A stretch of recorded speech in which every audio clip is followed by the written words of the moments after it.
Welcome to Gear, a segment of Drone Photography Podcast. And in today's Gear, we're going to talk about some recommendations about what should be the first drone and the second drone a future drone photographer should consider getting. Okay. Good question. Trick question.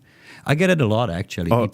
People approach me whenever I'm flying, or a lot of my friends that I've known that maybe, photographers, videographers, former clients. But I do ask that question a lot, and now I can, guess what? I can send them a link to dronephotographypodcast.com, and they'll have a little blog post there where they can watch this. So what do you think should a person know about the first and the second drone that they're getting? What should they know about the drone? Yeah. Well, what's a good first drone? Okay. Not necessarily just the type of the drone. What does it have to do or have? Remember, Micah's recommendation. What Micah's recommendation for the first drone is. Micah's recommendation is something without a camera. Yep. Small, inexpensive, and that you can crash a bunch of times. Okay, so why? Well, let's go through the list. Why without a camera? Because you don't need to know how to run a camera yet. Yep. You need to learn how to fly. Yep. That's the most important thing. Okay. So that's why I would say get it. Don't get it with a camera. Plus, there is less stuff to rack, and it's cheaper because you're gonna crash. Yeah, you're gonna crash. All right. What about a size? What size? Probably less than what's the palm size. I always tell people palm size. What's the actual regulation where it's doesn't need to be registered? I don't know. I forget. Half an ounce. Yeah, I don't remember. I don't know how to keep up on 250 grams. Something like that. Something smaller than what needs to be registered. Well, yeah, so like the Blade Nano QX or like a little, which will probably smaller. Be around for a while.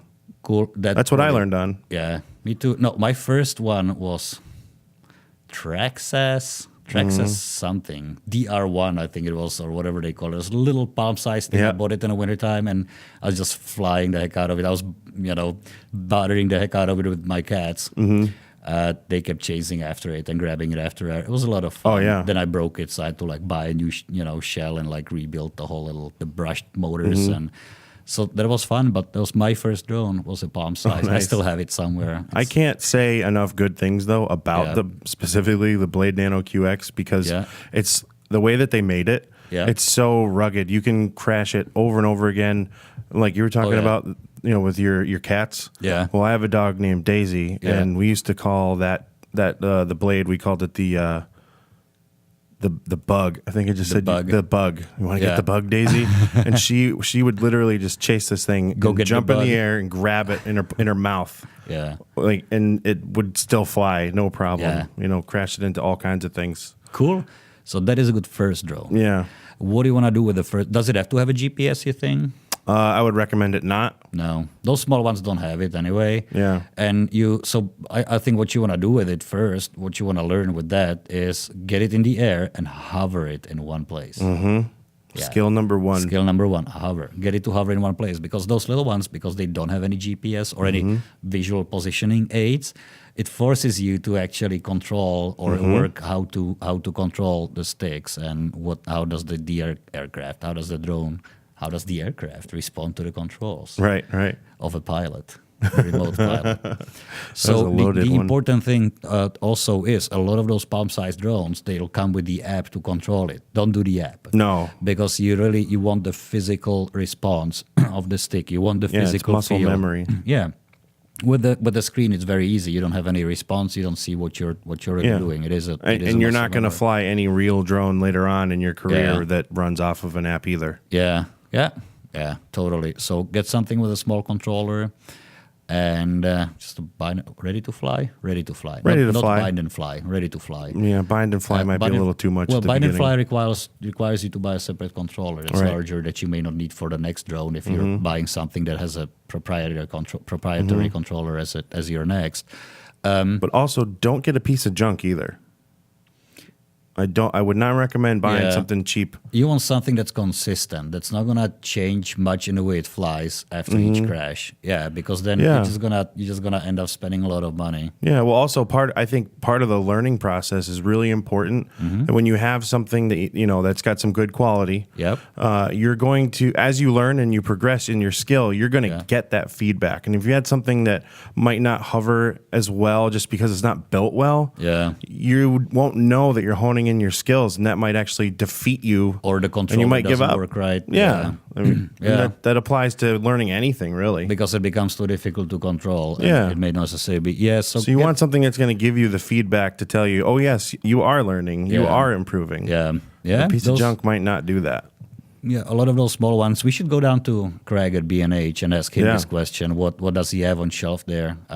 He's got all kinds of cool stuff. We should do that. Let's plan a trip out there. All right. Take the camera, take the mics, and just go talk about what really is out there right now for a good first drone. I'm sure he'll tell us. Oh, he will. I was supposed to see him today, but I didn't get to. I do see. Oh, no bromance. No. I do see quite a few people actually starting with the simulators, actually. Yeah. Whether it's within the drone control app. A lot of the apps actually have that now. You can get some, like Real Flight has drones now. I've seen that at the hobby stores too, where I got to play with them. It's fun.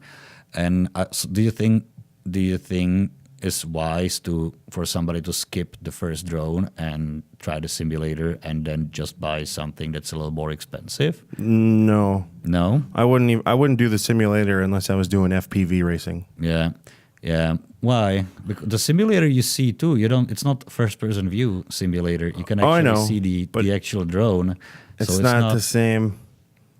It is not. Well, it's just not. Because when you learn to fly airplanes, RC airplanes, they recommend, not what I did, but they recommend using the simulator first, and then go to the buddy box and then go to the real thing. I don't know. Some people may be into simulators. I will say this. My friend Tony, I forget why I wanted him to fly instead of me, but he had never flown before, so I said, okay, I'm going to make you fly the Phantom 4 simulator in the app first. So you can get your dexterity. And then you can fly the real thing once I think that you're comfortable with that. And so he did it, and then he flew great. There you go. So it did work. There you go. But it's such an advanced system, it was hard for him to mess it up. It is because, you know what? Here's the thing. Like, just like with anything else, right? When I first time ever I rode a snowmobile, I got too overconfident and I crashed like the second day in. And that happens to probably 90% of the people the first time they get into those machines, because you're building your skill first and then you get overconfident and you just end up plowing into something, and that's like the fear of God, I would say, that kind of puts that, or fear of failure. And it's easier to get your crashes over with something small rather than, like a $1,500 or $1,000 unit that has a good chance of never flying the same again if it's crashed, maybe from that reason. But it's entirely possible to do it through the simulator.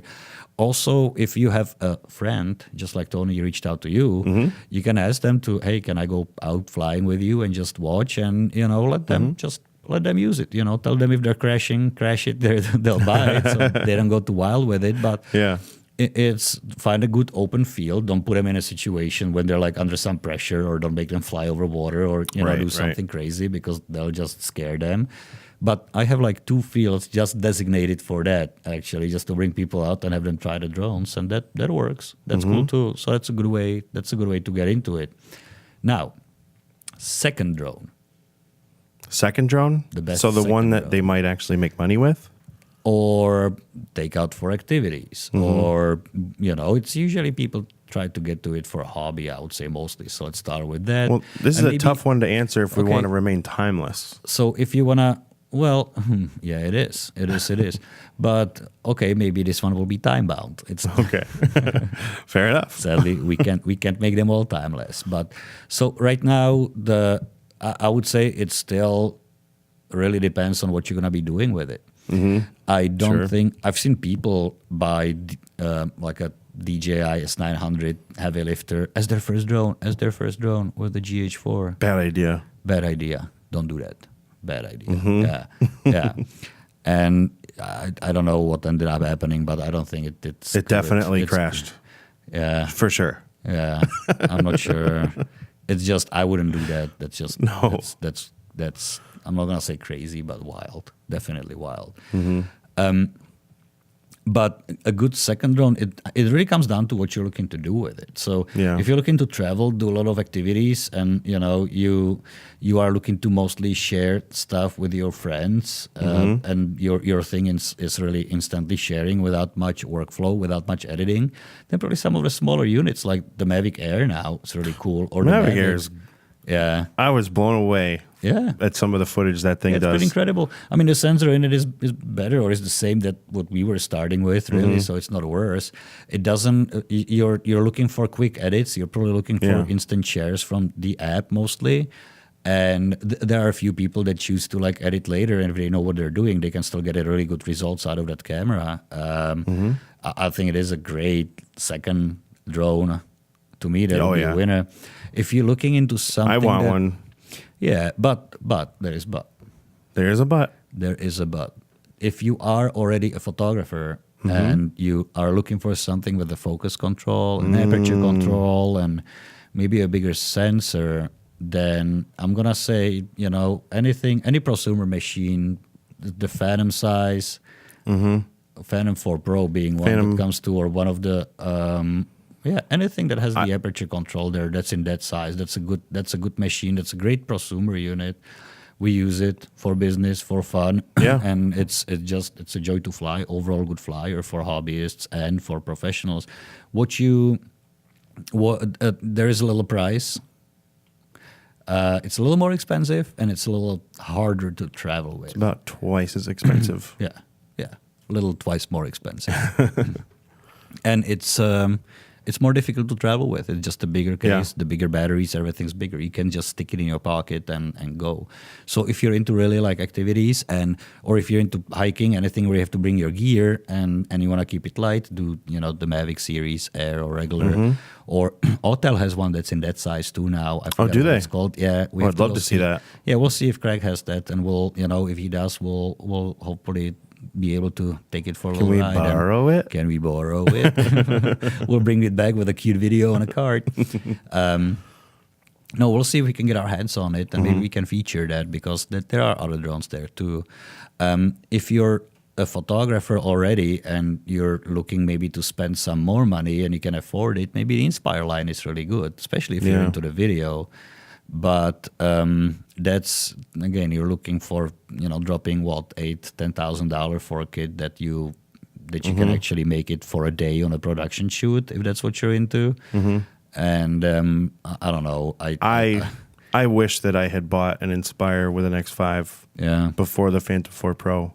Yeah, I have crashed 2 Phantoms. Yeah. However, I would also have crashed them if they were Inspires, so it didn't really matter.